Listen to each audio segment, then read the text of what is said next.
नमस्कार, आप देख रहे हैं द हिंद 24 न्यूज और मैं हूं आपके साथ साक्षी निर्वाण। आइए नजर डालते हैं आज की कुछ खास खबरों पर। विजयादशमी के मौके पर सिंदूर खेल का खास आयोजन हुआ। इस मौके पर भाजपा विधायक गोपाल चंद्र साहा और पुरातन मालदा पंचायत समिति की सभापति रुम्पा राजवंशी सरकार जमकर सिंदूर खेल में शामिल हुए। पुरातन मालदा के समाज कल्याण समिति परिसर में इस समय सिंदूर खेल और नृत्य का उत्सव पूरे जोर शोर से चल रहा है। আজকে আমরা সবাই 8 মাইলের সমাজ কল্যাণ সমিতির প্রাঙ্গণে উপস্থিত আছি। মায়েরা দিদিরা সবাই আমরা উপস্থিত আছি।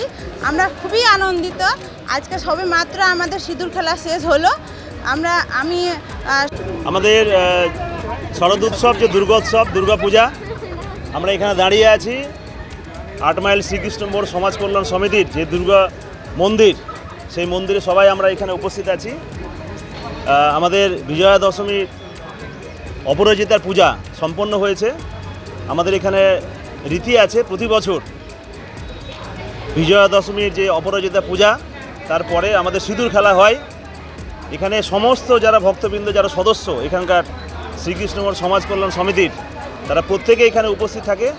সমস্ত মহিলারা এখানে আছেন। এখানে আমাদের পঞ্চায়েত সমিতির সভাপতি রুম্পা রাজ। देखते रहिए द हिंद 24 न्यूज।